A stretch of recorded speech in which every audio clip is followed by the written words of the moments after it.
اعوذ باللہ السمیع العلیم من الشیطان اللعین الرجیم بسم اللہ الرحمن الرحیم الحمد للہ رب العالمین والصلاة والسلام علی سید الانبیاء والمرسلین سیدنا و مولانا بالقاسم محمد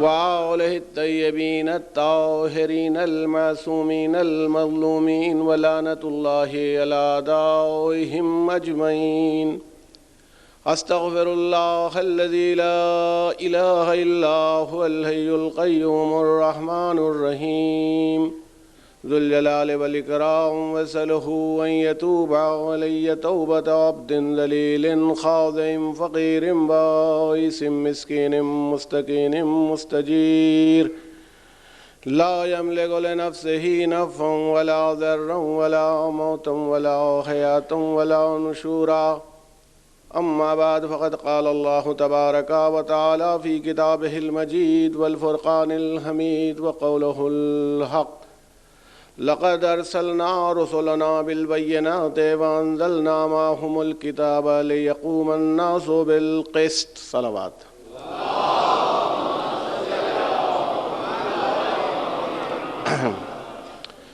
برادران ایمانی اور بزرگان محترم،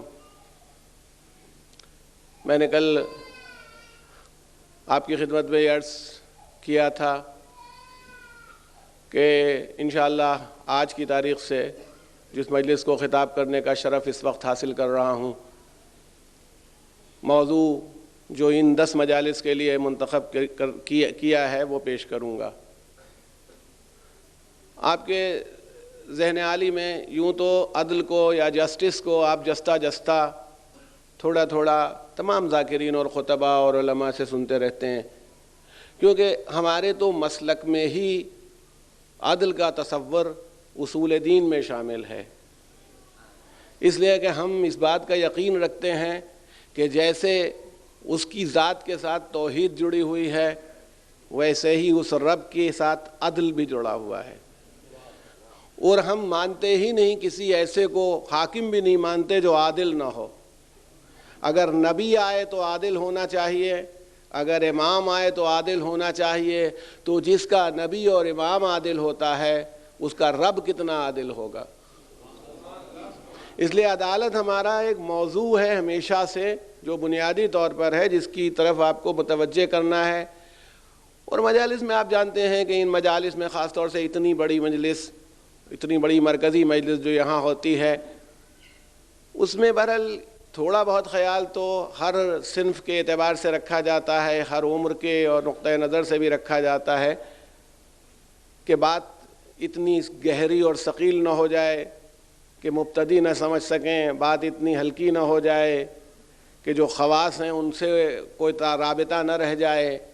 تو یہ ایک عجیب درسگاہ ہے جسے مجلس حسین کہتے ہیں، اور کیوں نہ ہو، جس کے نانا کی درسگاہ کا یہ عالم تھا۔ اگر رسول اللہ صلی اللہ علیہ وآلہ وسلم کو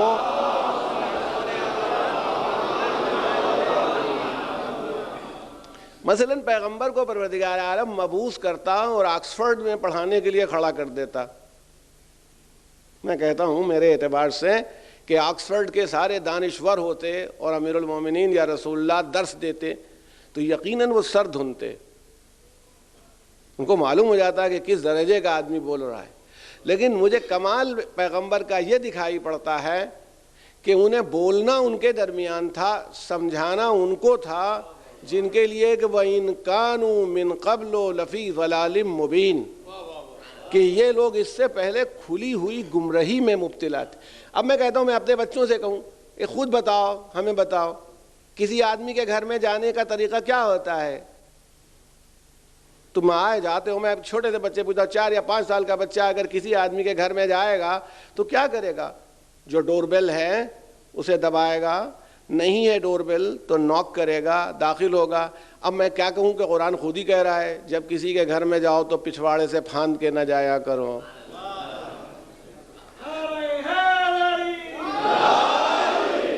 یعنی جب معاشرہ ایسا ہو کہ لوگوں کو گھر میں آنا نہ معلوم ہو، اے بھائی اتنا سمجھانے کی ضرورت تھی، جمعے کو نہایا کرو، مسجد میں جاؤ تو دانت صاف کر لیا کرو، ایسا لباس نہ ہو کہ جو بو آ رہی ہو۔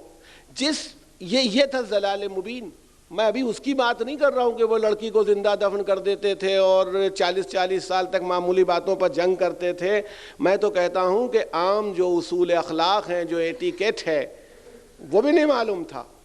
اس کے درمیان پیغمبر نے اپنی 23 سالہ تبلیغ میں ایسے افراد پیدا کر دیے کہ آج جب ان کا نام لیا جاتا ہے تو حضرت کے بغیر نہیں لیا جاتا۔ آج وہ اتنے قابل احترام ہیں کہ تمام مسلمان اس بات پر فخر کرتے ہیں کہ وہ رسول اللہ کے صحابی تھے، مگر اس صحابیت کے درجے تک انہوں نے خود اپنے کو نہیں پہنچایا، بلکہ پیغمبر جیسے صاحب علم نے اپنے کمال تبلیغ سے پہنچایا۔ صلوات بیت محمد علیہم۔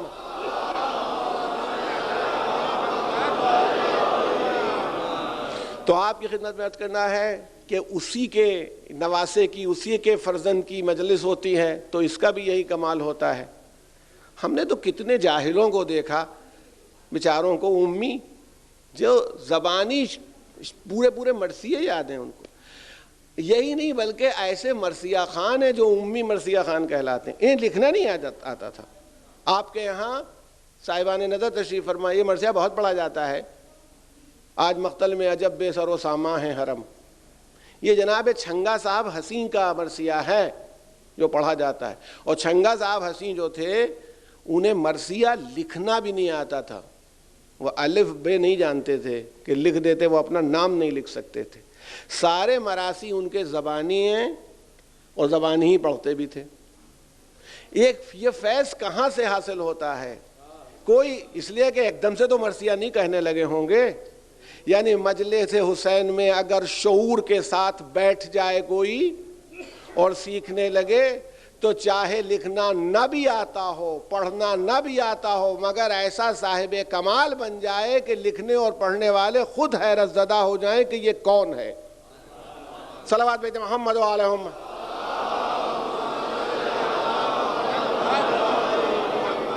اس لیے ارباب کرم ان مجالس میں جہاں جہاں بھی برپا ہوتی ہیں، سب جگہ یہ توجہ بھی رکھا کیجئے، یہ 1 گھنٹہ خالی بیٹھ جانا نہیں ہے کہ گھنٹے 1.5 گھنٹے کوئی مزہ لینے کے لیے آئے تھے اور چلے گئے، بلکہ یہ علوم اہل بیت حاصل کرنے کی جگہ ہے۔ جتنا بھی مل جائے، جتنا بھی حاصل ہو جائے، جو نہ سمجھ میں آئے وہ بھی پوچھنے کی ضرورت ہے، کوئی دوسرا مل جائے گا۔ اگر ذاکر نے یا خطیب نے صرف ذہن میں ایک تھوڑی سی تجسس کی کیفیت ہی چھوڑ دی ہو تو وہ بھی بہت کافی ہے کہ اس کے سہارے سے پوچھا جائے، پتہ لگایا جائے، اس منزل تک پہنچا جائے۔ سارا کام دوسرے کے اوپر چھوڑنے کا نہیں ہوتا، پہلا قدم انسان کو خود بڑھانا پڑتا ہے، دوسرا قدم اللہ کی رحمت کا ہوتا ہے۔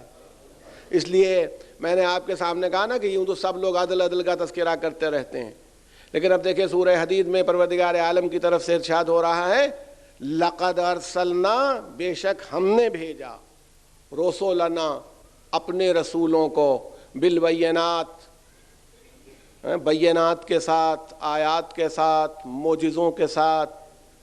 وہ صرف بینات نہیں بھیجے، بالبینات والکتاب، اور کیا ان کے ساتھ ہم نے وانزلا، اور اتاری ہم نے ان کے لیے کتاب اتاری، والمیزان، اور میزان، ترازو، بیلنس اتارا۔ اب یہ سب جو اتنا سب ہوا تو کیوں ہوا؟ بھیجا ہم نے رسولوں کو، لقد ارسلنا رسلنا بالبینات وانزلنا معهم الکتاب والمیزان، ہم نے ان کے ساتھ کتابیں بھی اتاری، ہم نے ان کے ساتھ میزان بھی اتاری، ترازو بھی اتاری۔ تو مقصد بتایا لیقوم الناس بالقسط، تاکہ انسان عدل پر قائم ہو جائیں۔ یہ سب کیوں بھیجے گئے؟ 1,24,000 نبی بھیجے گئے ہیں، 1,24,000 نبیوں کے ساتھ کتابیں آئیں، کتابوں کے ساتھ ساتھ میزان اتاری گئی۔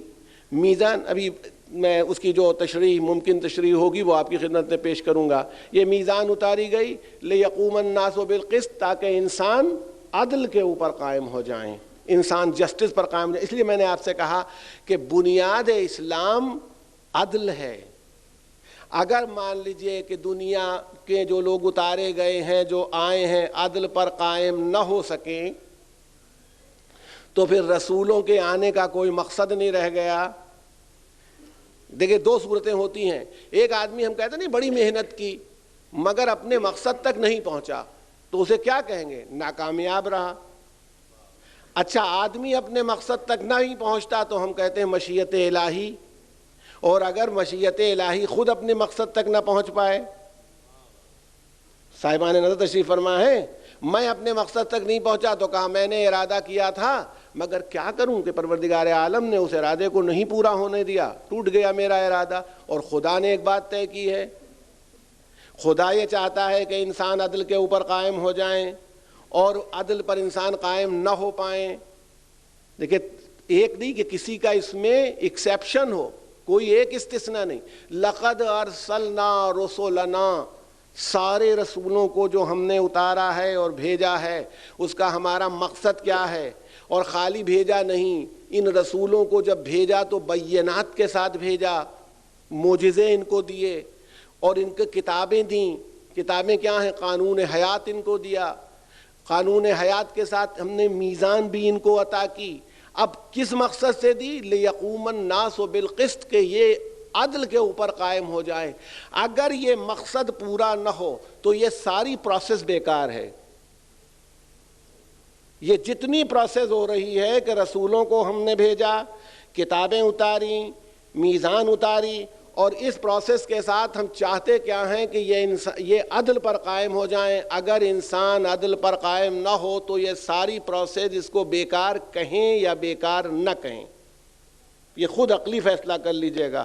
اس لیے تمام مسلمانوں کو دعوت فکر ہے قرآن کی اسی آیت سے کہ غور کریں کہ کیا دنیا میں قدرت کو، اس نظام کو لا کر کے عدل کی صورت میں پیش کرنے کی ضرورت ہے یا نہیں، کہ کبھی تو ایسا زمانہ آ جائے کہ لیقوم الناس بالقسط ہو جائے، کہ انسان عدل۔ یہ تو سب لوگ مانتے ہیں کہ اس وقت عدل پر قائم نہیں ہے، میں یہ نہیں کہتا کہ سب نہیں ہے قائم، مگر انسان جب مختلف قوموں کو دیکھیے، اگر عدل پر سب قائم ہوتے تو فساد کیوں ہوتا؟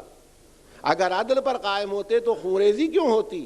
اگر عدل پر قائم ہوتے تو قتل غارت گری کیوں ہوتی؟ دہشت گردی کیوں ہوتی؟ ایکسپلائٹیشن کیوں ہوتا؟ یہ سب اس بات کی دلیل ہے کہ کہیں نہ کہیں عدل سے انحراف ہے، عدل سے دوری ہے۔ تو اس کا مطلب یہ ہے کہ کوئی تو ایک ایسا زمانہ ہونا چاہیے جس میں قدرت کا، بعثت انبیاء کا مقصد پورا ہو جائے۔ ہم نے قرآن اتارا، ہم نے زبور اتاری، ہم نے توریت اتاری، ہم نے نہ جانے کتنی کتابیں اتاری جو تم نہیں جانتے ہو، صحیفے اتارے۔ ان صحیفوں کے اتارنے کا مقصد تھا کہ عدل پر قائم ہو جائیں۔ شاید اسی لیے ضرورت ہوئی، سنن ابو داؤد کی بہت مشہور روایت ہے کہ پروردگار عالم کو رسول اللہ نے فرمایا اگر ایک دن بھی قیامت کے آنے میں باقی رہ جائے گا، یہ دیکھیے صرف سمجھانے کے لیے ایسا نہیں ہے، اس لیے وہ کوئی مجبور نہیں ہے، نہ قیامت لانے کے لیے مجبور ہے۔ کہا اگر سمجھو ایک دن بھی قیامت کے آنے میں باقی رہ جائے گا تو بھی پروردگار عالم کسی ایک ایسی ذات کو لائے گا جس سے اس دنیا کو عدل و انصاف سے بھر دے جیسے کہ یہ ظلم سے بھری ہوئی ہے۔ صلوات بھیجیں محمد و آل محمد۔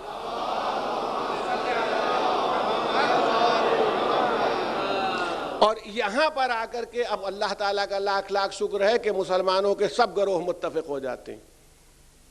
یہاں پر آ کر کے اب کوئی اختلاف نہیں رہ جاتا، چاہے وہ اس مکتب فکر کا مسلمان ہو، چاہے اس مکتب فکر کا مسلمان ہو، سب کہتے ہیں جس کو لائے گی قدرت، جس سے عدل اور انصاف کو دنیا سے بھرے گی، وہ کوئی عام آدمی نہیں ہوگا کہ کوئی ایک کھڑا ہو گیا مجھے بنا دو۔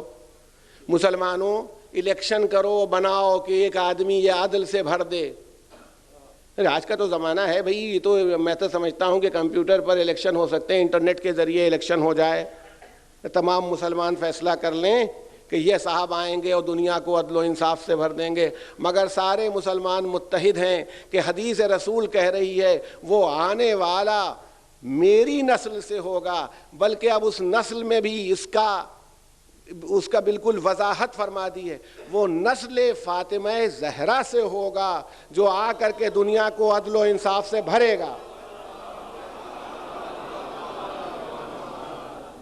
ہمارا اور مکاتب فکر میں یہی اختلاف پیدا ہو جاتا ہے، تھوڑا سا فطری بات ہے کہ جب دو بھائیوں میں اختلاف ہوتا ہے، گھر کے دو افراد میں اختلاف ہوتا ہے، تو اگر مسلک و مکتب فکر میں بھی ہو جائے تو کچھ نہیں۔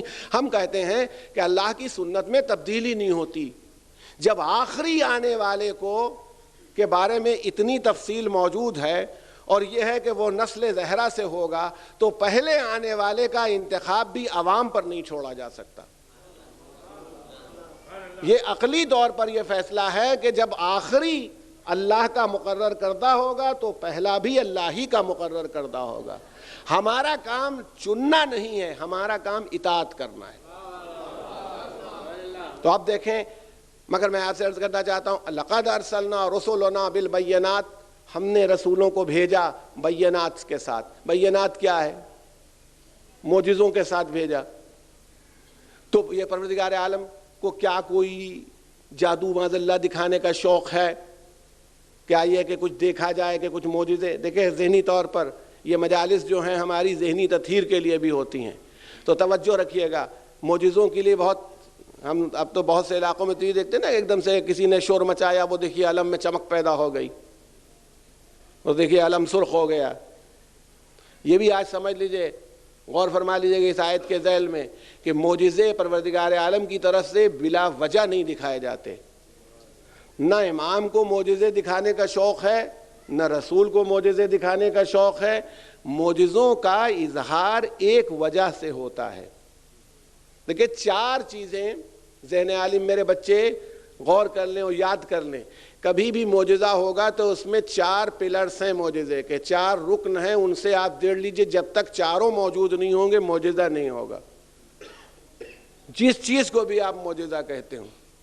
کیونکہ ہو سکتا ہے کہ آپ کا علم اس منزل کے اوپر نہ ہو، آپ جس کو معجزہ سمجھ رہے ہوں وہ معجزہ نہ ہو۔ مان لیجئے 200 سال پرانے آدمی کو اس وقت زندہ کر کے لایا جائے اور ٹیلی ویژن کے اسکرین کے سامنے بٹھلا دیا جائے اور اس کو دکھایا جائے کہ دیکھیے وہ صاحب جو باہر کھڑے ہیں ان کی تصویر آ رہی ہے۔ 100 سال پرانے عالم کو زندہ کر کے ابھی دکھا دیا جائے کہ حضور آپ مجلس یہاں پڑھ رہے ہیں اور حسینیہ زہرا کا معجزہ دیکھیے، پروجیکٹر پر وہاں مجلس آ رہی ہے، تو وہ تو معجزہ ہی سمجھے گا نا۔ اس کے پاس تو نالج نہیں ہے، اس کے پاس جتنا علم ہے، جتنی نالج ہے، اس کے حساب سے کرے گا۔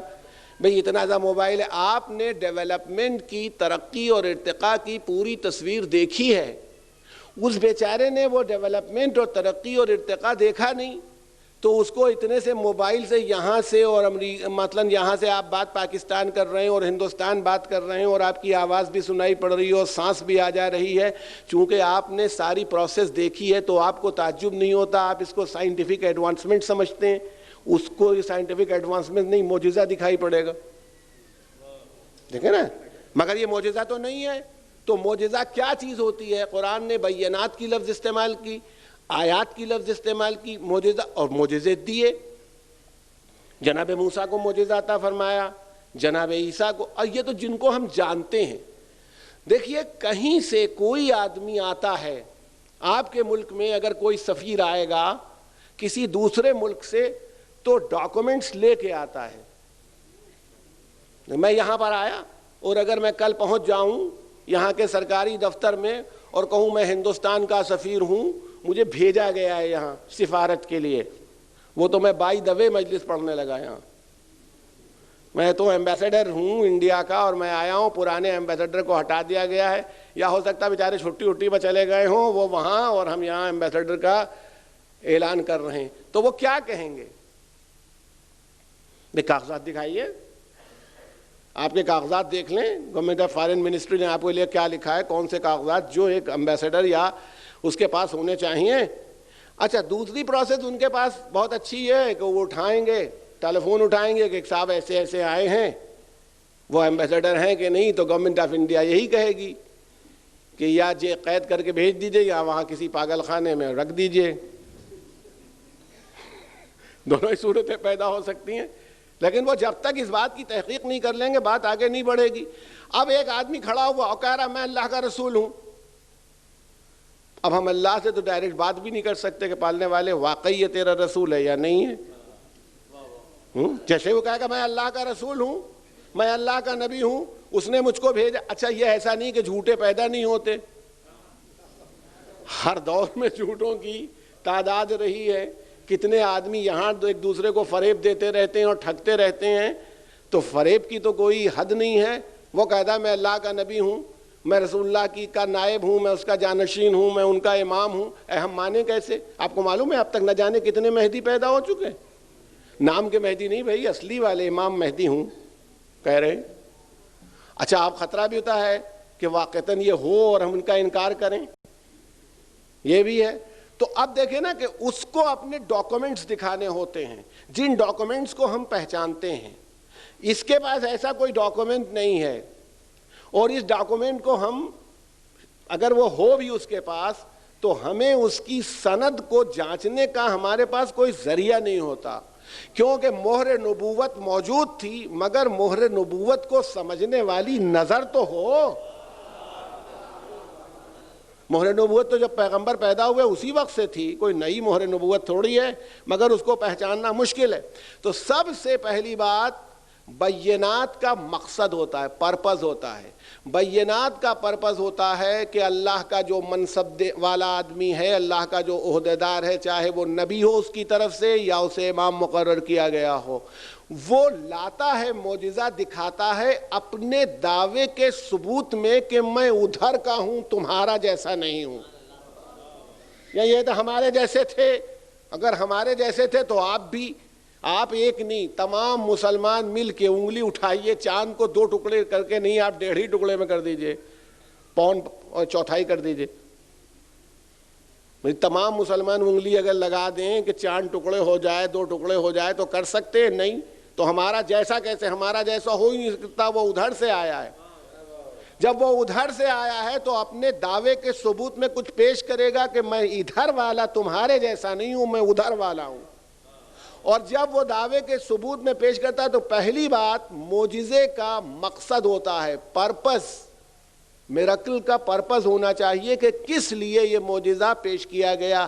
جب لوگ کسی صاحب منصب کے بارے میں سوال کریں یا انکار کریں, ایک صورت یہ بھی ہو سکتی ہے کہ عملاً انکار کریں تب بھی معجزہ ہوتا ہے. فرعون کہہ رہا تھا موسیٰ سے کہ اگر تم اللہ کے رسول ہو, کیسے کہتے ہو تم نبی ہو, تم تو بنی اسرائیل میں پیدا ہوئے, ہماری غلام قوم کے فرد ہو, تم کہاں سے نبی ہو سکتے ہو؟ مان لیجئے. جناب موسیٰ نے کیا کیا؟ عصا ڈال دیا, اپنا لکڑی ہاتھ میں تھی. اللہ نے کہا دکھاؤ اس کو. جناب لکڑی تو آج تک سانپ نہیں بنی ہے دنیا میں, کوئی ایسی ترقی ابھی تک نہیں ہوئی جو لکڑی کو سانپ بنا دے, اژدہا بنا دے. مگر ادھر جناب موسیٰ نے ڈالا اور ادھر وہ اژدہا بن کر کے بھاگنے لگا. نہ صرف یہ بلکہ اس نے جو جادوگر جادو کر سکتے ہیں, پہلے بھی تھا, انہوں نے چھوٹی چھوٹی رسیاں ڈالی تھیں, ان چھوٹی چھوٹی رسیوں کے بھی سانپ بن گئے تھے. اس سانپ نے کیا کیا, اور جناب موسیٰ کا تو اب کوئی کنٹرول ہی نہیں رہ گیا لکڑی ڈالنے کے بعد. خالی اتنا ہی کہا تھا کہ اس عصا کو ڈال دو, انہوں نے ڈال دیا. باقی سارا کام تو اسی کا ہے جو بینہ دے رہا ہے. ادھر سے جس نے اب دستاویز, الہی دستاویز شروع ہو گئی کہ یہ میرا والا ہے, کہ تم نے اتنے نے مل کے جو سانپ بنائے تھے سب کھا لیے. اس کے بعد جناب موسیٰ کی طرف وحی کی. اچھا وحی کا معاملہ ایسا ہوتا ہے کہ نبی کو پتا ہے کہ وحی آ گئی, باقی دنیا کو تو خبر ہوتی بھی نہیں. وحی پیغمبر کی طرف کی, اے موسیٰ اب عصا کو اٹھاؤ. تو بتائیے اتنا بڑا اژدہا گھوم رہا ہے, جناب موسیٰ چاہتے تھے کہ اس اژدہے کو اٹھائیں.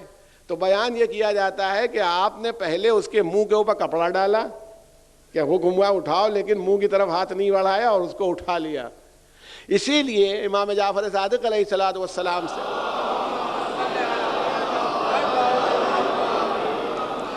چھٹے امام سے ایک سوال بھی کیا گیا کہ مولا ایک بات سمجھ میں نہیں آتی کہ جب موسیٰ علیہ السلام نے عصا اٹھایا تو جب کہ حکم خدا ہو چکا تھا, جانتے تھے کہ یہ لکڑی ہے اور اللہ کے حکم سے یہ سانپ بنی ہے, اس کے باوجود اس کے منہ پر انہوں نے کپڑا ڈالا اور تب اٹھایا. اور جناب ابراہیم علیہ السلام جو ان سے پہلے نبی تھے ان کو دیکھا ہے کہ وہ آگ میں جا رہے تھے، جس وقت سب کو خوف ہونا چاہیے جلتی ہوئی آگ میں گر رہے تھے، اور جہاں ملائکہ پریشان تھے، فرشتوں میں ہلچل مچی ہوئی تھی، اور ان کا اطمینان یہ تھا کہ وہ کہہ رہے تھے کہ جس سے حاجت ہے اسے معلوم ہے۔ تو دو نبیوں کے اس عمل میں فرق سمجھ میں نہیں آتا کہ یہ جو ان کا فطری ڈر تھا، جبکہ جناب موسیٰ کی جلالت، ان کا غصہ، ان کا روب، کسی معاذ اللہ کوئی کمزور آدمی نہ تھے۔ فرزند رسول نے ارشاد فرمایا ایک فرق ہے موسیٰ میں اور ابراہیم میں، ابراہیم جس وقت آگ میں ڈالے گئے ان کے صلب میں ہم محمد و آل محمد موجود تھے، موسیٰ جب عصا اٹھانا چاہتے تھے تو ہم ان کے صلب میں موجود نہ تھے۔ گویا یہ اطمینان ابراہیم محمد و آل محمد کی موجودگی کا نتیجہ ہے۔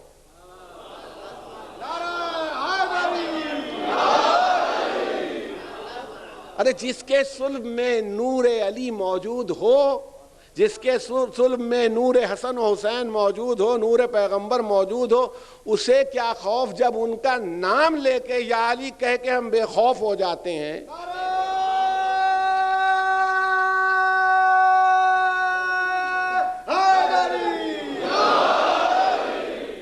بس ارباب کرم۔ تو اس کا مطلب ہے بینہ کی معجزے کی پہلی ضرورت آپ دیکھ لیجئے گا، مقصد معجزہ کیا ہے؟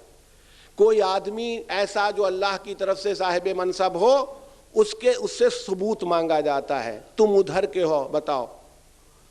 اب وہ وہی ثبوت دے جس کو، اچھا اب اگر وہ ثبوت دینے میں کوئی ایسی بات کرے جو دوسرے بھی کر سکتے ہیں تو ثبوت ہی نہیں ہوا۔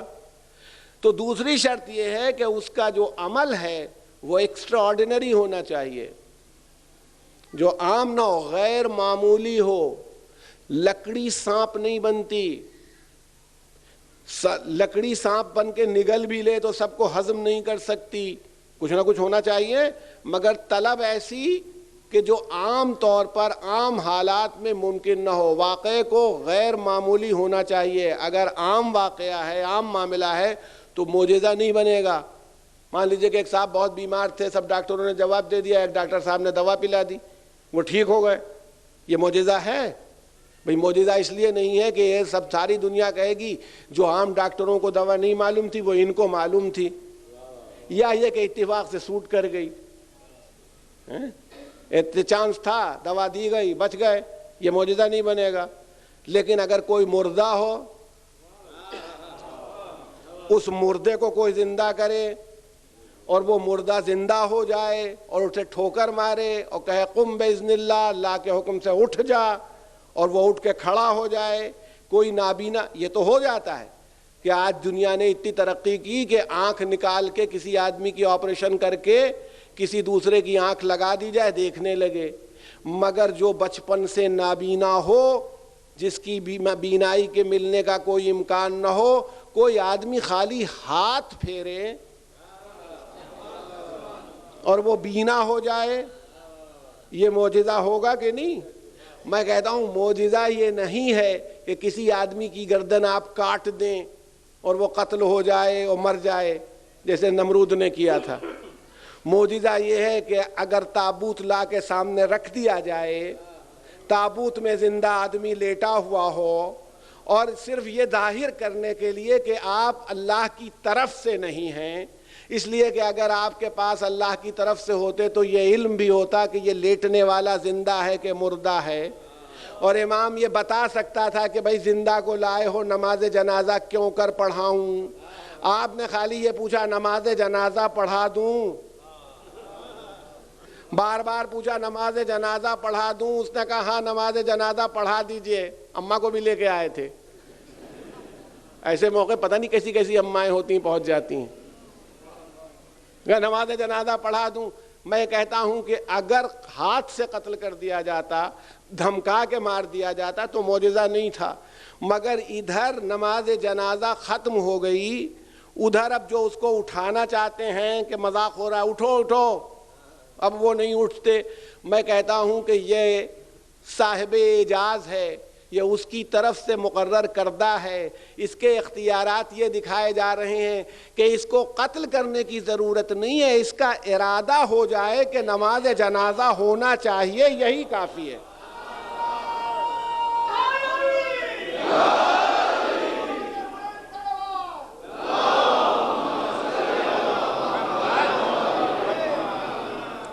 سب آپ کے سامنے ہے کہ انکار عملاً انکار کیا گیا تھا کہ آپ امام نہیں ہیں, یہ عملی انکار ہے. تو اب جب انکار عملاً ہے تو آپ نے عملاً ہی اس کو اقرار کر کے دکھایا. اور میں اب کہتا ہوں کہ اگر دوسری منزل بھی نکل گئی کہ واقعہ غیر معمولی ہو, کسی دعوے کے ثبوت میں پیش کیا جائے اور صرف اب دعوے کا ثبوت نہ ہو, ذہن عالی میں محفوظ رہے کہ ہو سکتا ہے کہ غیر معمولی واقعات دنیا میں بہت ہو جائیں. ایک سے ایک لوگ ہیں آج کی دنیا, مان لیجئے کیا کرتے ہیں, وہ دانت سے جہاز کھینچ رہے, پورا ہوائی جہاز رسی بندھی ہوئی ہے اور دانت سے ہوائی جہاز کھینچتے ہیں, معلوم ہوا آدھا کلو بلیڈ چبا گئے, یہ ریزر لیے وہ چبا رہے ہیں, اتنی بوتلیں کھا گئے, شیشہ کھا لیا. یہ سب غیر معمولی واقعات ہیں. مگر اب یہ غیر معمولی واقعات ہونے کی وجہ سے قدرت کی یہ ذمہ داری نہیں ہے کہ ہر بات جو غیر معمولی ہو جائے اس کو رد ضرور کرے. اس لیے کہ دیکھیے ایک بات ہے, دنیا میں کہیں نہ کہیں ایکسٹرا آرڈنری واقعات ہوتے رہیں گے, یہ ہمیشہ ہوتا ہے, ایک سے بڑھ کے دوسرا, دوسرے سے بڑھ کے تیسرا, تیسرے سے بڑھ کے چوتھا. اچھا اگر قدرت رد کرتی بھی چلی جائے کہ ایک آدمی کے جواب میں دوسرا لائے, دوسرے کے جواب میں تیسرا لائے, تو آخر میں تو کوئی ایکسٹرا آرڈنری رہے گا ہی. تو یہ ایکسٹرا ہمارے یہاں آپ کو ایسے ملیں گے, 9 سال کا بچہ معلوم ہے MBBS ہو گیا. اب کچھ ایسی تھی اس کے اندر صلاحیت آ گئی کہ 9-10 سال کی عمر میں MBBS بن گیا. ایسا کہ اسے زبانی کیلکولیٹر اتنی تیزی سے حساب نہیں کر پاتا, وہ کر دیتا ہے. تو غیر معمولی واقعات پیش آ سکتے ہیں, مگر کیا اس غیر معمولی واقعے کو اس نے اپنے اللہ کی طرف سے صاحب منصب ہونے کے ثبوت میں پیش کیا ہے؟ اگر وہ اس ثبوت میں پیش کرے گا تو پھر اب پروردگار عالم کی ذمہ داری ہو جاتی ہے کہ اسے رد کرے. بھئی ہم یہاں پر آئے, ہم جو چاہیں کہتے پھریں, اگر ہم 10 آدمیوں سے بھی کہیں ہم ہندوستان کے سفیر ہیں اور اس سفارت کے اوپر آئیں, تو کیا ضروری ہے کہ یہاں کی گورنمنٹ ہمارے پیچھے لگ جائے کہ جھوٹ بول رہا ہے پکڑو اس کو؟ اسے مطلب ہی نہیں ہے.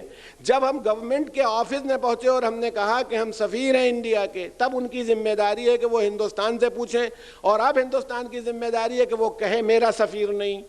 تو اگر کوئی کہے میں اللہ کا نبی اور دیکھو میرا یہ میں تمہارے سامنے ثبوت پیش کر رہا ہوں, تو یہ جو غیر معمولی واقعہ ہے قدرت اب اس کو رد کرے گی. نہیں, تم اللہ میری طرف سے نہیں ہو, اب میری ذمہ داری ہے کہ تمہارے یہ ڈاکومنٹس جو تم معجزے کی صورت میں پیش کر رہے ہو اس کا جواب ہم لے آئیں. ایسا ہوا ہے؟ بتائیے آپ. ارے بھئی ہمارے ہاں ایک سے ایک جادوگر ہوتے ہیں, کیا ہر جادو کو قدرت نے رد کر دیا ہے؟ اگر رد کر دیا ہوتا تو جادو ہوتا ہی نہیں. سحر موجود ہے ہمارے ہاں, تانترک ہوتے ہیں ہندوستان میں, تو وہ جو جادو کرتے ہیں نظر بندی ہوتی ہے, تو ہر نظر بندی کو خدا کو رد کرنا ضروری نہیں. مگر امام معصوم بیٹھا ہے, کھانا شروع ہوا ہے, ہندی شعبدہ باز جادوگر کو بلایا گیا ہے. اگر وہ درمیان میں کچھ نہ کرتا تو حضرت کو ضرورت ہی نہیں تھی, مگر جب آپ روٹی توڑنے کے لیے اٹھاتے تھے وہ کچھ کرتا تھا, روٹی غائب ہو جاتی تھی. یعنی وہ ثبوت پیش کرنے کے لیے, رد کرنے کے لیے آیا تھا, آپ نہیں, اور بتانا چاہتا تھا ہم ہیں. تو آپ کو ذمہ داری تھی کہ بتائیں ہم نہ اور ہیں تم اور ہو, ہماری بات ہے. اگر آپ یہ بھی اشارہ چاہتے تو وہ لاکھ کوشش کرتا, روٹی ہاتھ سے نکلتی نہیں. یہ ہو سکتا تھا امام کے اقتدار میں کہ وہ کوشش کرتا, آپ اس کے مقابلے میں ایسا معجزہ لاتے کہ اس کا جادو فیل کر جاتا. مگر ایسی صورت میں جادوگر کی حیثیت واضح ہو جاتی کہ کم جانتا ہے, امام کی عظمت کا اعتراف نہ ہوتا, امام کی شناخت نہ ہو پاتی. بس آپ نے خالی ایک مرتبہ 2-3 بار اس کو گھورا, جب اس نے یہ حرکت کی, قالین میں جو شیر بنا ہوا تھا, قالین لگا ہوا تھا, خالی قالین کے شیر سے کہا اسے نگل لے. میں کہوں گا موسیٰ آپ کو عصا کی ضرورت ہوئی تھی کہ آپ نے پھینکنے کا اشارہ کیا, امام معصوم نے بس صرف اس سے کہا تھا کہ نکل آ اور نگل لے, اور وہ شیر قالین نکلا اب اصل شیر کی صورت میں, اور اس نے اس جادوگر کو نگلا اور اس کے بعد حکم دیا واپس چلا جا. جب اپنی جگہ واپس گیا تو قالین میں ایک سوت کی بھی موٹائی نہیں تھی. جتنا بڑا قالین تھا. اور اس کے بعد جب بار بار التجا کی گئی فرزند رسول اس جادوگر کو واپس کروا دیجئے, واپس کر سکتے تھے, واپس کروا سکتے تھے, مگر اگر واپس آ جاتا تو ساری دنیا کہتی کہ ایک شعبدہ تھا, تھوڑی دیر کے لیے نظروں کا دھوکہ ہو گیا تھا. امام نے فرمایا اگر موسیٰ کے عصا نے جن سانپوں کو نگلا تھا ان رسیوں کو واپس کر دیا ہوتا تو ہم بھی واپس کر دیتے.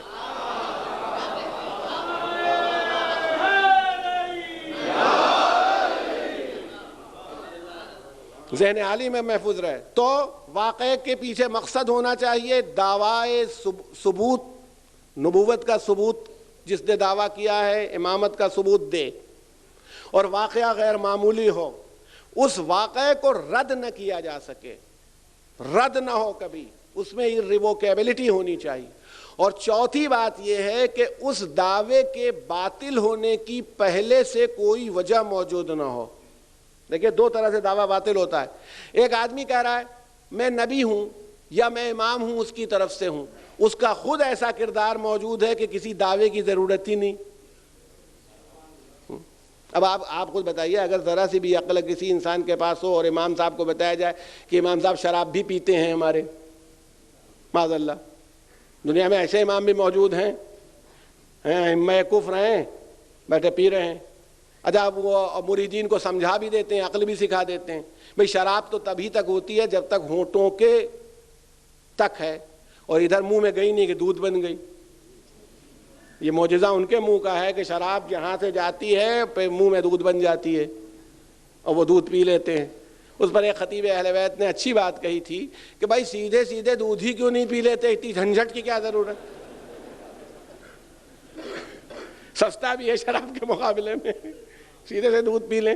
تو اب اگر کوئی کسی کا کردار اس طرح کا ہو, جھوٹ بول رہا ہو, بد کردار ہو, اور وہ کہے میں اللہ کا نبی ہوں, امام ہوں, تو کیا ضرورت ہے کچھ بھی پیش کرے, اسے ایگزامن کرنے کی ضرورت ہی نہیں ہے. ایک جاہل مطلق ہے, وہ کہتا میں وہاں کا فارغ التحصیل ہوں, ہمیں گفتگو کر کے ہی معلوم ہو کہ ڈگری کیا دیکھیں. ڈگری تو تب دیکھی جاتی جب معلوم ہوتا کہ ہاں کچھ اس میں دم ہے, یا کوئی سچا صاحب منصب انکار کر گیا ہو. کسی کے پیچھے بھئی اس کی بھی تو دلیل ہونی چاہیے. جب آنے والے نے یہ کہہ دیا میرے بعد کوئی نبی نہیں آئے گا, تو اب کتنے بھی معجزے لے کے چلے آئے اس کی حماقت کو کیا کہیں. جب وہاں سے یہ بات کہہ دی گئی کہ میں آخری نبی ہوں, اب کوئی نہیں آئے گا, تو جتنے آئیں گے سب جھوٹے ہوں گے. کچھ پیش کریں, ان کی کسی سند کو دیکھنے کی ضرورت باقی نہیں رہی. جب کہہ دیا کہ سلونی سلونی, اب اس دعوے کو میرے بعد کوئی نہیں کرے گا. جو سلونی کا دعویٰ کرے خود ہی جھوٹا ہے, چاہے ہر جواب دے جائے. اس لیے 4 باتیں جب آپ کو مل جائیں تو سمجھ لیجئے معجزہ ہے. 4 باتیں ہونی چاہیے.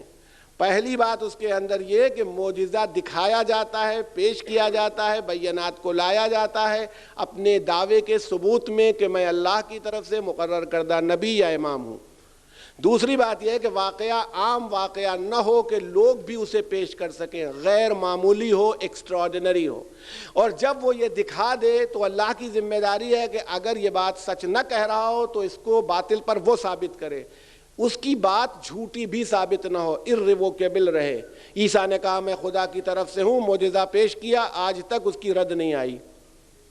اسی طرح. اور چوتھی بات یہ ہے کہ کوئی پہلے سے آنے والا ایسی بات نہ پیش کر گیا ہو جس کی وجہ سے اس کے مدعی نبوت یا امامت ہونے میں شک ہو کہ یہ ہو ہی نہیں سکتا. یقین ہے آپ کو تو اس کے معجزے کو دیکھنے کی ضرورت نہیں. یہ نہ کہیے کہ صاحب بہت سے لوگ دعویٰ کرتے ہیں قرآن کے بارے میں, جب کہا جاتا ہے کہ قرآن رسول اللہ کا معجزہ ہے اور قرآن ایسی کتاب پیغمبر نے پیش کی اور پورے عرب کو چیلنج کیا 10 سورے لاؤ. چلو نہ صحیح اس کا جواب نہیں لا سکتے, 10 سوروں کا جواب لے آؤ, 1 سورے کا جواب لے آؤ. جب جواب نہیں آ سکا تو کہا گیا معجزہ ہے. تو اب انہوں نے ایک اس میں نکالی, ارے بھائی شیکسپیئر کے ڈراموں کا بھی جواب نہیں, غالب کی شاعری کا جواب نہیں, اور فلاں صاحب کی کتاب کا جواب نہیں, اور آئنسٹائن کی سائنس کا جواب نہیں. تو میں یہ کہتا ہوں کہ یہ سب چیزوں کا جواب نہیں, بالکل صحیح, مگر کیا ان لوگوں نے کہا ہے کہ ہم نبی ہیں؟ کیا انہوں نے کہا ہے کہ ہم امام ہیں اور ہم بطور ثبوت اس کو پیش کر رہے ہیں؟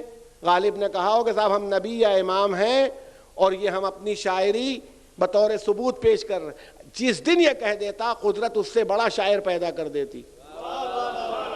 شیکسپیئر جس دن کہہ دیتا اس سے بڑے کو پیدا کرنا اس کی طرف سے ذمہ داری ہو جاتی.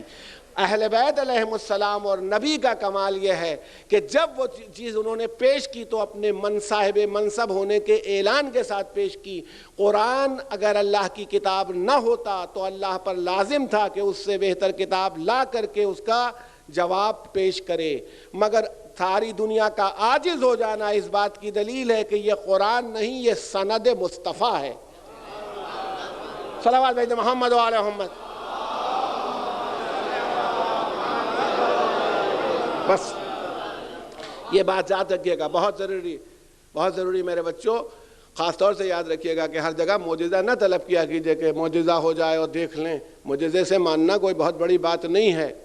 بس یہ بات ہے کہ جب دعوے کی ثبوت کی ضرورت، ان کی طرف سے باقی جو کچھ عطا ہو رہی ہو وہ سب ان کی کرامت ہے، ان کی شرافت ہے، ان کی عظمت ہے، لیکن معجزہ صرف حق کو ثابت کرنے کے لیے کیا جاتا ہے. میں آپ سے بتائیے کسی آدمی کا کہ کپڑا ایسا ہو سکتا ہے کہ کپڑا پہن کے کوئی کھڑا نہ ہو سکے؟ ابھی لوہے کے آپ ہم کو زیرہ بختر بھی پہنا دیجئے 1 کنٹل کا تو بھی ہم ہمس کے کھڑے تو ہو ہی جائیں گے. رسول اللہ دنیا سے رخصت ہو گئے. جناب عباس ابن عبد المطلب رسول اللہ کے چچا، کچھ لوگوں نے ان کو سمجھا دیا ہوگا، خاندان میں تو یہ سب ہوتا ہی رہتا ہے کہ آپ بھی میراث لے لیجئے رسول اللہ کی. اور امیر المومنین، پیغمبر کا لباس، پیغمبر کا عمامہ، یہ متبرک بھی رہا ہوگا کہ پیغمبر کا ہے کہ میں چچا ہوں اور تم بھتیجے ہو، مجھے میراث ملنی چاہیے. امیر المومنین نے فقہ کے اوپر کوئی گفتگو نہیں کی، فقہی اعتبار سے آپ نے گفتگو نہیں کی، بلکہ کہا چچا بس ایسا کیجئے کہ یہ کپڑے پہن کے آپ کھڑے ہو جائیے، پہن لیجئے یہ ابا قبا، سر پہ عمامہ رکھیے. وہ بھی کوئی زیرہ بختر نہیں تھا، عمامہ ابا قبا، یہی عام کپڑوں کی رسول اللہ جو پہنتے تھے آپ پہنیے اور کھڑے ہو جائیے. بھائی پہنا انہوں نے، اب کھڑے نہیں ہو پا رہے ہیں. یہ ہے معجزہ. اس لیے کہ اگر کھڑے ہو جاتے تو بھی دنیا اس شک میں مبتلا ہو جاتی کہ نائب یہ ہیں یا علی ہیں. ثبوت نیابت کے لیے ضروری تھا. انہوں نے کہا اچھا تم پہنو. امیر المومنین نے لباس پہنا اور ویسے ہی کھڑے ہو گئے جیسے رسول کھڑے ہوتے تھے.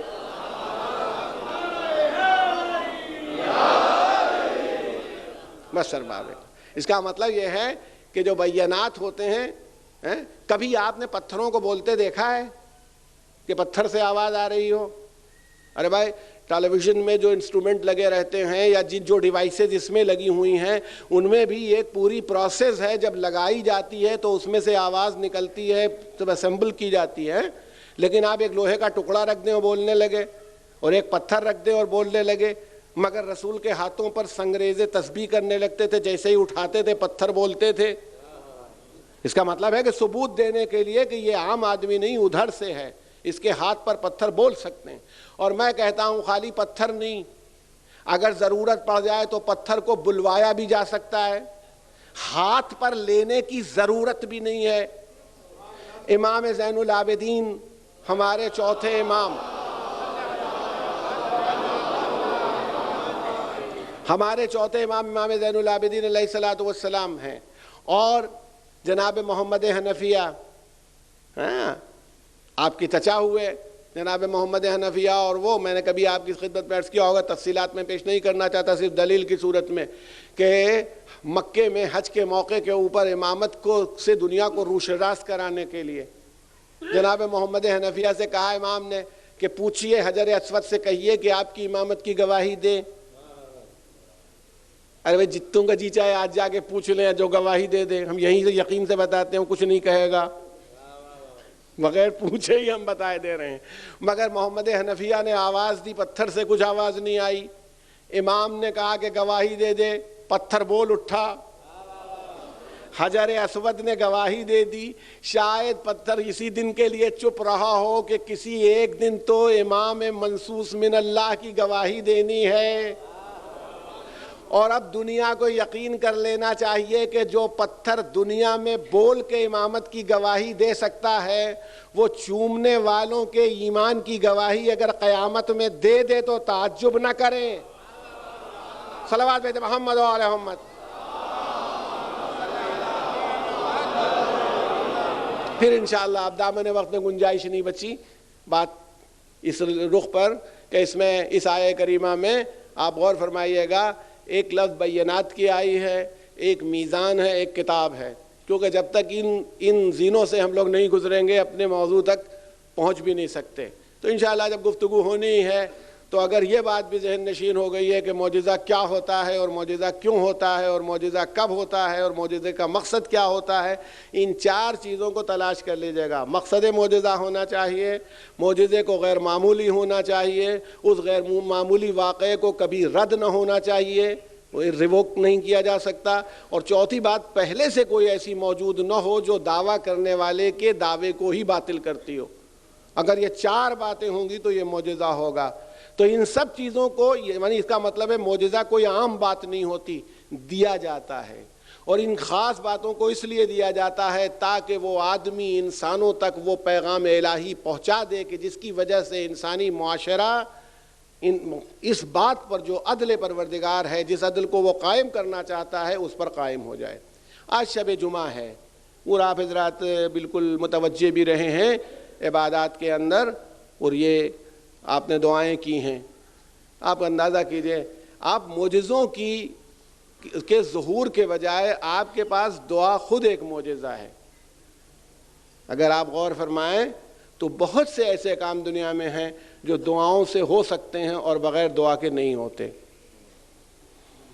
چھٹے امام نے ارشاد فرمایا،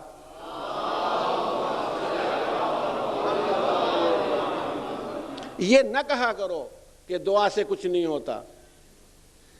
اب جو اللہ نے طے کر لیا وہی ہونا ہے، دعا سے کچھ نہیں ہوتا۔ اگر اللہ نے جو طے کر لیا ہے وہی ہونا ہے، یہ بات یہ پوری ایک بحث ہے الگ، کیونکہ اللہ کو یہ بھی معلوم ہے کہ یہ دعا کرے گا، تو وہ طے کرنا اس کا کوئی خطرہ اس میں نہیں ہوتا۔ اس کو یہ بھی معلوم ہے ہمارا یہ طے ہے، اس کے بعد یہ کرے گا تو اس کے بعد ہم یہ کریں گے، تو یہ بھی طے ہے کہ ہم اس کے بعد اس کو عطا بھی کر دیں گے۔ تو اور یہ اس کا ہمارے پاس ثبوت موجود ہے۔ ثبوت یہ ہے جو عام طور پر بیان کیا جاتا ہے کہ رسول اللہ صلی اللہ علیہ وسلم کے سامنے جب راہب آیا ہے،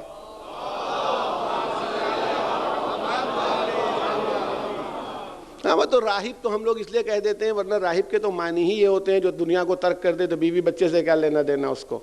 مطلب یہ کہ ایک عیسائی متقی شخص تھا جو پیغمبر کے پاس دعا کرانے کے لیے آیا تھا۔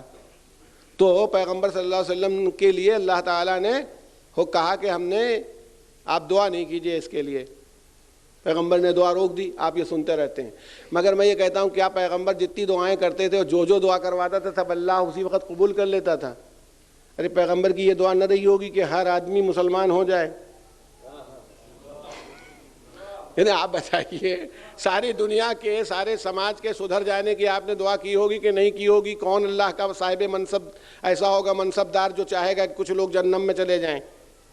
پیغمبر تو سب کے لیے چاہتے ہیں، دعا کرتے ہیں۔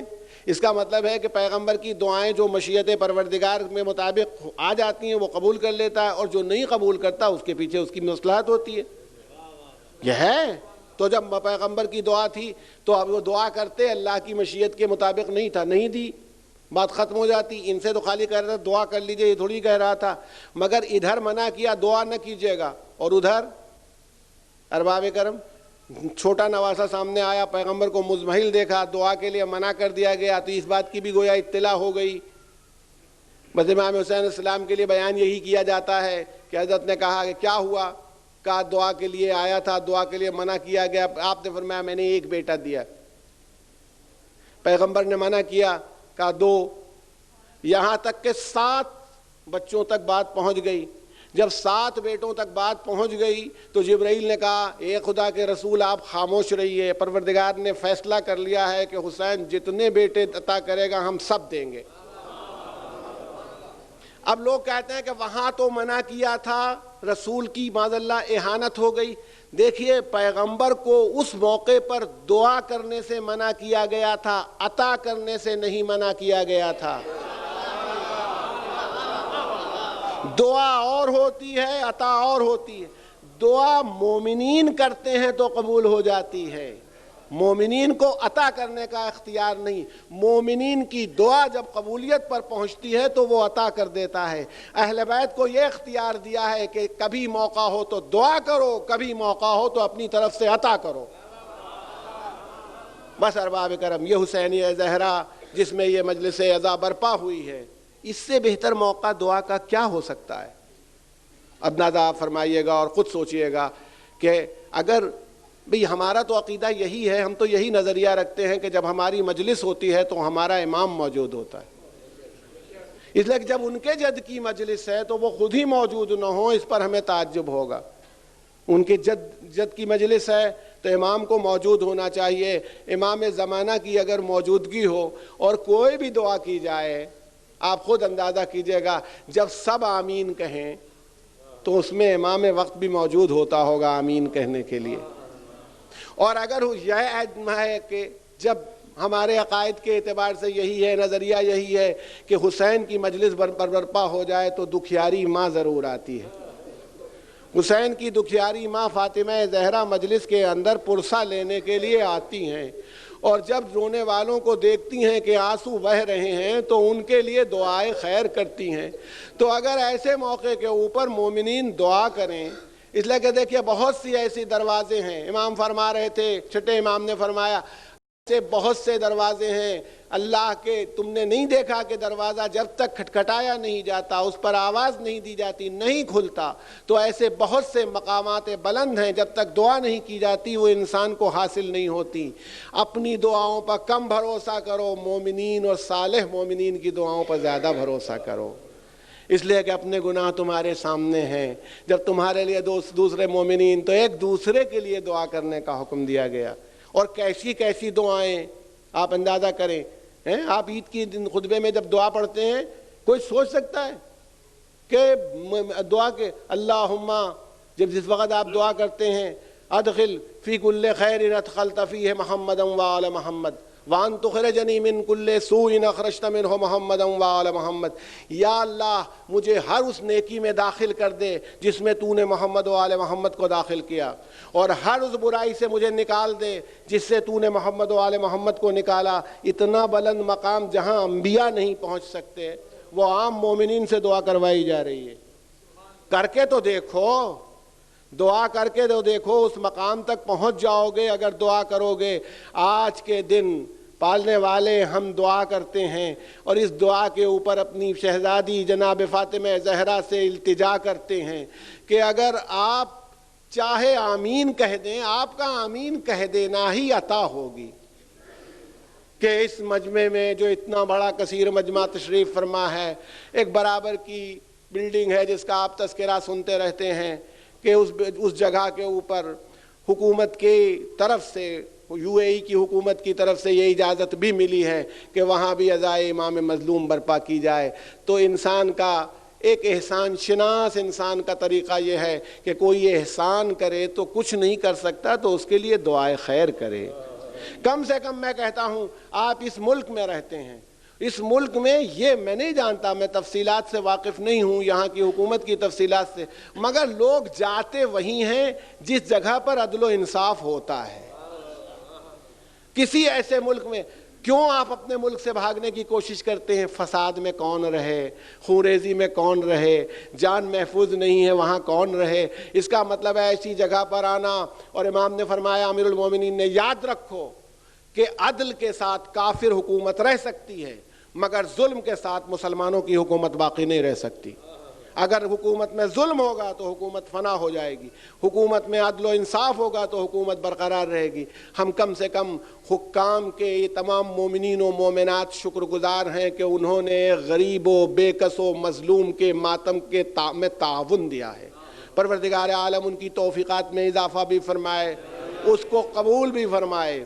اور پھر خاص طور سے یہ حسینیہ زہرا کے جتنے اراکین جو گزر چکے، جنہوں نے سوچا تھا، جو مجلسوں میں شریک ہو چکے، جو اس وقت والنٹیئرز موجود ہیں اور جو اس وقت خدمت کر رہے ہیں، ان سے تعاون بھی کریں اور ان کی توفیقات میں اضافے کی دعا بھی کریں۔ کہ پالنے والے ان کی توفیقات میں اضافہ فرما. کتنی زحمتوں سے انہوں نے میدان کو برابر کیا ہے جس نے مجلسیں برپا ہوں گی، کتنی زحمتیں اٹھا کر کے اس زمین کو لیا ہے جس کے اندر یہ مجلسیں برپا ہوں گی، کتنی زحمتیں اٹھا کر کے اس جگہ کو تیار کرتے ہیں. اور میں کہتا ہوں کہ اگر خلوص سے کوئی بھی نیکی کی جائے تو وہ رائگاں نہیں جاتی. اگر ان کے لیے دعا کریں تو میں کہتا ہوں ان سے پہلے ان کے والدین کے لیے دعا کریں کہ تم نے ایسی اولاد چھوڑی جو ذکر محمد و آل محمد میں تعاون کرتی ہے. اگر تمہارے دل کے اندر، تمہارے خون میں یہ پاکیزگی نہ ہوتی تو اولاد میں بھی یہ جذبہ نصرت حسینی نہ ہوتا. اس لیے خوشا حال اس ماں کا جس کا تم نے دودھ پیا، خوشا حال اس باپ کا جس کے اسلاف کے ذریعے سے تم اس دنیا میں آئے ہو، کہ پروردگار عالم ان کے گناہوں کی بھی مغفرت فرمائے، حاضرین کے ماں باپ کے گناہوں کی بھی مغفرت فرمائے. حاضرین جو موجود ہیں ان کی دینی اور دنیاوی جتنی ضرورتیں ہیں سب پوری ہو جائیں. دنیا میں جب ہم ہیں تو ہمارے ساتھ پریشانیاں بھی ہیں، ہمارے ساتھ زحمتیں بھی ہیں. پروردگار عالم ہماری ان پریشانیوں کو اور ان زحمتوں کو دور فرما، اور اگر نہیں دور ہو رہی ہیں تو ہمیں صبر کی توفیق مرحمت فرما دے تاکہ ہم اجر و ثواب کے مستحق ہو جائیں. جہاں جہاں عزائے امام مظلوم پر خطرات کے بادل منڈلا رہے ہیں وہاں عزاداران امام مظلوم کو خصوصیت سے محفوظ و مامون رکھ.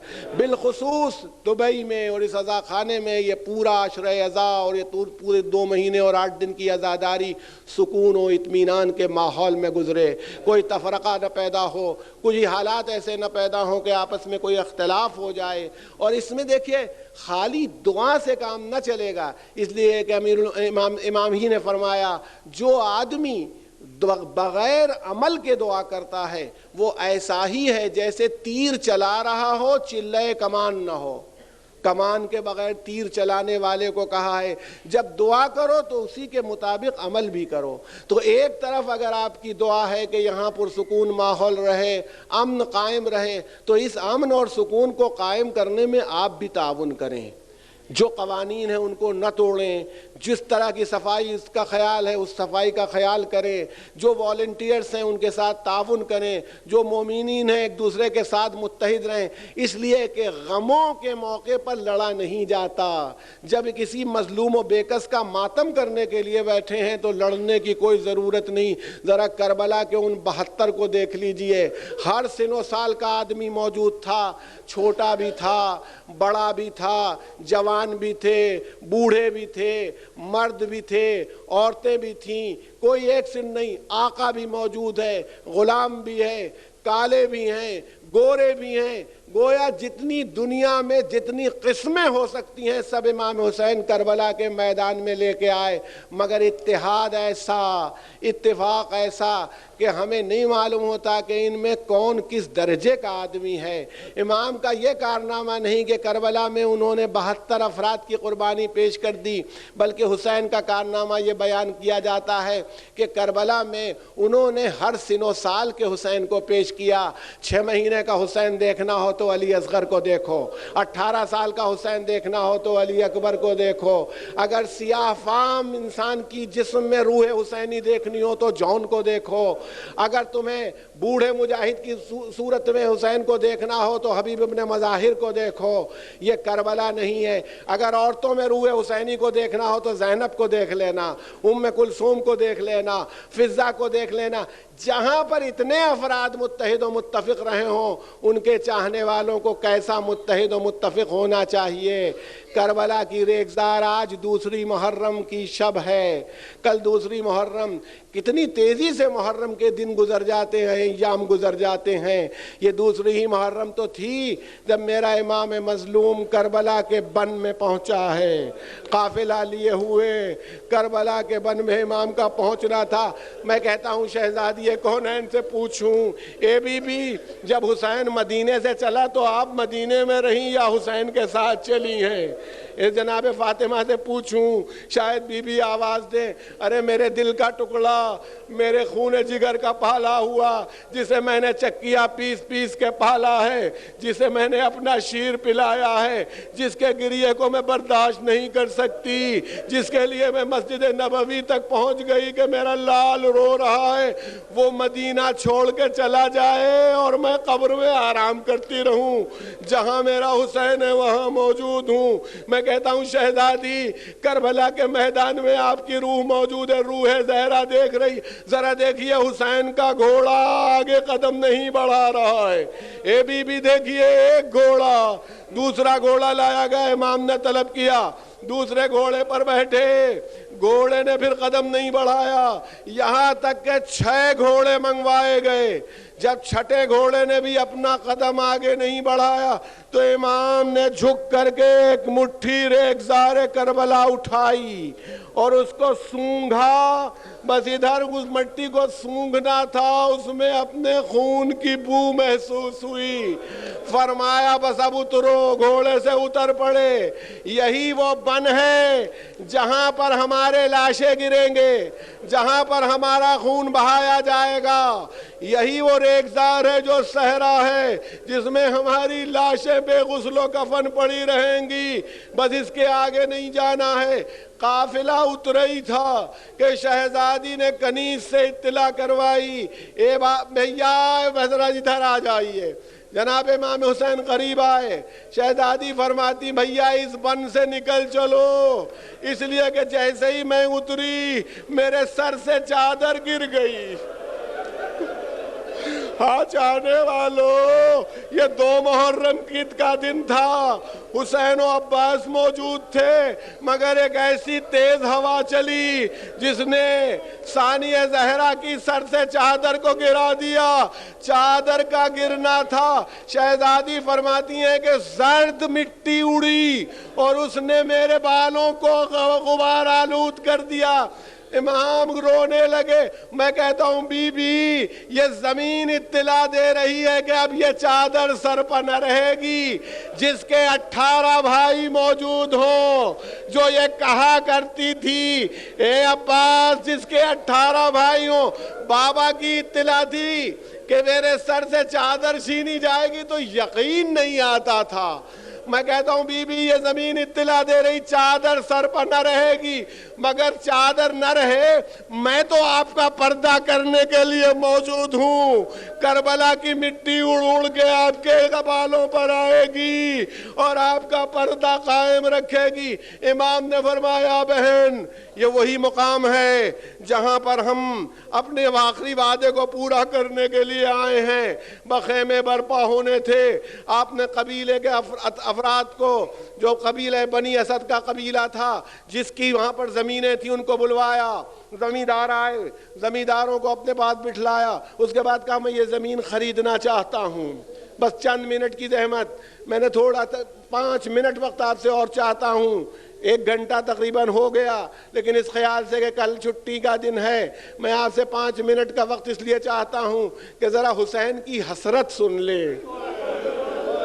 اتنے آنسو بہ گئے تھے، مجلس ہو گئی تھی، مگر اے بیویوں ماتم کرنے والیوں، اے مردوں جو حسین کا ماتم کر رہے ہو، ذرا حسرت حسینی کو سن لو۔ ایک مرتبہ امام نے قبیلہ بنی اسد کے افراد کو بلایا، اس کے بعد کہا میں زمین خریدنا چاہتا ہوں۔ ان لوگوں نے کہا فرزند رسول ہم آپ کو کیا بیچیں، ہم ہبہ کرتے ہیں۔ حضرت نے فرمایا نہیں میں خریدوں گا۔ 60,000 درہم میں وہ زمین خریدی، اس کا قبالہ تیار ہوا، 60,000 درہم ادا کیے، اس کے بعد ایک وصیت کی، کہا دیکھو یہ زمین اب تمہارے حوالے کرتے ہیں ہم اپنی طرف سے، اس پر کبھی کوئی کاشتکاری نہ کرنا، اس پر کھیتی نہ کرنا۔ اور دیکھو جب ہمارے زائر ہماری قبروں کی زیارت کے لیے آئیں، آپ ان کی نگاہوں میں اس وقت بھی موجود تھے کہ آئیں گے، کہا جب آئیں تو دیکھو ان کو مہمان کرنا، انہیں ہماری قبروں کی جگہ بتا دینا، اور دیکھو ہمارا زائر آئے تو 3 دن اس کو مہمان رکھنا۔ حسین کا زائر آئے، حسین کہتے ہیں 3 دن مہمان رکھنا، اس کو کھانا کھلانا، اس کو پانی پلانا۔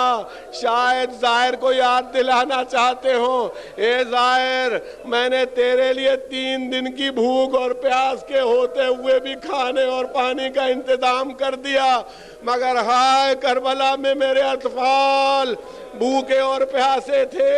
بس ارباب کرم، عزاداران امام مظلوم، بس امام نے ایک مرتبہ آواز دی، دیکھو عجب جملہ ارشاد فرمایا، ان افراد سے کہا جب ہم قتل کر دیے جائیں، ہمارے سر چلے جائیں، ہمارے اعزاء اسیر ہو کے چلے جائیں، تو دیکھو ایسا کرنا، جب یہاں سے فوج نہ رہے تو آنا اور ہمیں قبریں بنا دینا، ہمیں دفن کر دینا۔ اس کے بعد جو بیویاں ملنے کے لیے مقدرات عصمت و طہارت سے آئی تھیں، پردے کے پیچھے بیٹھی تھیں، ان کو آواز دی اور کہا اگر تمہارے مرد ہمارے غسل و کفن کے لیے نہ آئیں، ہمیں دفن کرنے کے لیے نہ آئیں، تو انہیں غیرت دلانا، انہیں کہنا کہ جائیں دفن کر دیں۔ اور ایک بات یاد رکھو، اس کے بعد چھوٹے چھوٹے بچے جو عورتوں کے ساتھ آئے تھے ان کو قریب بلایا، ان کے سروں پر ہاتھ پھیرا اور ارشاد فرمایا دیکھو اگر تمہارے ماں باپ ہماری تدفین کے اوپر متوجہ نہ ہو تو دیکھو اتنا کرنا تمہارے بس میں نہیں کہ قبر کھود سکو، تمہارے بس میں نہیں ہے کہ ہمیں دفن کر سکو، لاشا اتار سکو قبر میں، اتنا کرنا کہ کھیلتے ہوئے چلے آنا، اپنی ننھی ننھی مٹھیوں سے کربلا کی خاک کو اٹھا کے ہمارے جسم پر ڈال دینا تاکہ ہمارا جسم مٹی کے اندر دب جائے۔ میں کہتا ہوں فرزند رسول حسرت دفن اتنی تھی، ارے دفن ایسی چیز ہے، مجھے واقعہ ملتا ہے جب معصوم عالم کی قبر امیر المومنین نے مدینے میں بنائی تھی، ذہن میں آپ کے محفوظ ہوگا، رات میں دفن کیا تھا، 40 یا 70 قبریں بنا دیں، اور دوسرے دن بعض افراد دفن کرنے کے لیے چاہتے تھے کہ قبر کھودیں۔ بھائی اتنا سننا تھا کہ امیر المومنین آئے، زرد رنگ کا جبہ پہنے جو آپ بہت خاص جنگوں میں پہنتے تھے، ہاتھ میں ذوالفقار لیے ہوئے، اور یہ کہہ رہے تھے مدینہ وہ محترم جگہ ہے جہاں خون ناحق نہیں بہایا جا سکتا، اگر باطل پر ہو تو خون نہیں بہ سکتا، حرم امیر رسول ہے، مگر ارشاد فرمایا اگر زہرا کی قبر سے ایک مٹی ایک چٹکی بھر خاک ہٹا دی گئی تو مدینے میں خون کی ندیاں بہیں گی۔ یہ علی جیسا صابر برداشت نہ کر سکے کہ قبر سے ذرا سی مٹی ہٹائی جائے، مگر میں کربلا کے بن میں دیکھتا ہوں کہ قبر بننے کا سوال نہیں، مظلوم کا لاشا پڑا ہوا ہے، گھوڑوں کی نال بندی کر دی گئی تھی، 10 گھوڑے دوڑتے ہوئے کبھی ادھر سے آتے تھے، کبھی دوڑتے ہوئے ادھر سے جاتے تھے۔ حسین بیکس کا لاشا تھا جو گھوڑوں کی ٹاپوں میں پڑا ہوا تھا، اور کوئی نہیں تھا جو زہرا کے مظلوم کی حمایت کے لیے آگے بڑھتا۔ ایک زینب تھی جو اپنے کو گھوڑے کی ٹاپوں میں ڈالے دیتی تھی، ارے مجھے روند لو، مجھے پامال کر لو، مجھے گھوڑے کی ٹاپوں سے پامال کر لو، مگر میرے بھیا کا لاشا پامال نہ کرو، اس کے جسم پر پہلے ہی سے ہزاروں زخم موجود ہیں۔ سیعلم الذین ظلموا ای منقلب ینقلبون انا للہ و انا الیہ راجعون الہی بحق الزہرا و ابیہا و بالہا و بنیہا۔ پروردگارہ ان آنسوؤں کو رومال زہرا میں جگہ عطا فرما دے۔ یا اللہ یہ آوازیں جو تیرے مظلوم بندے کے اور ان کے اصحاب کے غم میں بلند ہوئی ہیں، پروردگارہ ان پر رحم فرما دنیا میں بھی اور آخرت میں بھی، ان کے والدین پر رحم فرما دنیا میں اور آخرت میں۔ پروردگارہ ہم سب کے گناہوں کی مغفرت فرما دے، بالخصوص وہ گناہ جو ہمارے امام کی نصرت میں حائل ہونے والے ہوں کہ ہم ان کے ناصر نہ قرار پائیں۔ پروردگارہ ہمیں عزائے امام مظلوم کا صحیح شعور عطا فرما۔ پروردگارہ اس حسینیہ زہرا پر رحم فرما، اور اللہ یا اللہ اس کے لیے ایسی جگہ مہیا فرماتا رہ تاکہ یہاں عذاب پہلے سے اور بہتر طریقے سے ہو سکے۔ اور پالنے والے اگر تو نے اپنے حکم سے جو بھی فیصلہ کر لیا ہو تو ہمیں اس سے بہتر نعم البدل عطا فرما، اس لیے کہ پروردگار ہماری نظریں کوتاہ ہو سکتی ہیں، یہ کام جو ہو رہا ہے یہ تیرے دین کی سربلندی کے لیے ہو رہا ہے، اس لیے پروردگارہ اپنے دین کی سربلندی اور اپنے محبوب بندے کے غم کو ہمیشہ برقرار اور اس کی یاد کو تازہ رکھنے کے لیے بہتر سے بہتر جگہ اور موقع فراہم فرما دے۔ پروردگارہ جو مومنین و مومنات تشریف فرما ہیں، آج کی شب کی برکت سے، اس جگہ کی برکت سے، ان آنسوؤں کی برکت سے، اس ذکر کی برکت سے، اس غم کی برکت سے اور ان ایام کی برکت سے ان کی تمام دعاؤں کو پورا فرما دے۔ بارالہ تو نے فرمایا ہے، تیری حدیث قدسی کے اندر موجود ہے جو بیان کیا گیا ہے کہ فرماتا ہے کہ اگر جن و انس و ملک و بشر سب کے سب جو کچھ چاہتے ہیں، اگر میں سب کو سب کچھ عطا کر دوں تو بھی میرے خزانے میں اتنی کمی بھی نہیں ہوگی جتنا سمندر سے اگر ایک سوئی کے ناکے میں پانی لے لیا جاتا ہے، اتنی کمی بھی نہیں آتی جس کا جو ایسا فیاض ہو، جو ایسا کریم ہو، جو ایسا بے بہا خزانہ رکھنے والا ہو، اس سے ہماری حاجتیں تو بہت قلیل ہیں۔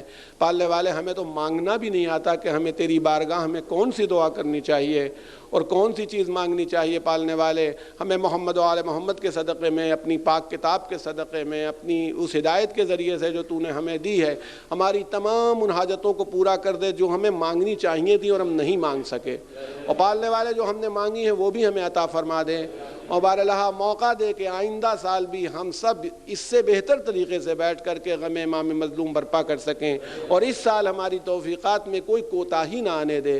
یا اللہ ہم ایسی ادائے امام مظلوم کر دیں کہ جس سے فاطمہ زہرا بھی ناز راضی ہو جائیں اور ہمارے امام زمانہ بھی خوش ہو جائیں ہم سے۔ پروردگارہ ہمارے امام کے ظہور میں اجلت فرما دے اور ہمیں ان کے آوان و اصحاب و انصار میں قرار دے۔ ماتم حسین۔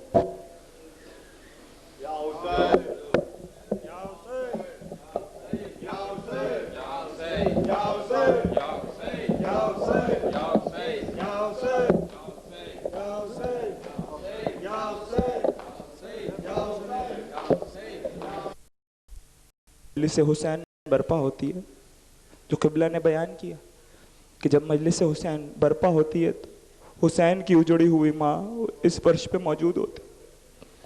مومنین، میں یہاں نیا ہوں، پہلی دفعہ اس مجمع میں پڑھ رہا ہوں، مگر